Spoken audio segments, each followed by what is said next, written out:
Okusinza okwokwebaza Katonda olw'emirimu gy'akozesa engini ya Kitebi yafiiridde mu kabenje ku lw'omukago lwa wiiki ewedde. Kubadde ku kanisa sentero ku Church of Uganda Kitebi mbu Ssaabadinkoni bwe Nateete nga kukulembeddwamu Ssaabadinkoni Biike Buwembo nga yambibweko abaweereza abalala nga kwetabyeko ebikongo okuva mu gavumenti ya wakati n'ey'Emmengo. Engini ya Kitebi yali ava kuziikirako mulirwana waabwe Tobias Nsubuga eyisingiro eyafiirwa nnyina.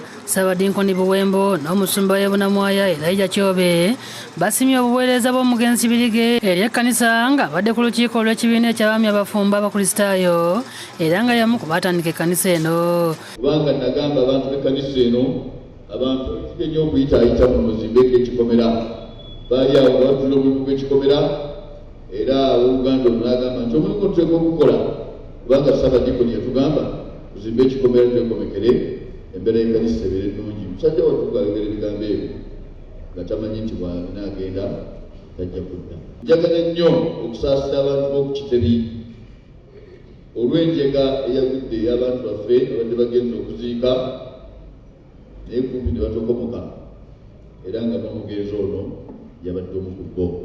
Namwandu ne bamulekwa byebazizza abakungubazi na bonna babeereddewo mu kubabudaabuda. Ekyamakojja Prosper yankoze bulungi nnyo kubanga yazza awaka nze nga sikyabitegeera kati amakana agatwala abantu badduse ne bajja awaka muakunyo nnyo ng'ennyumba yajjudde dda.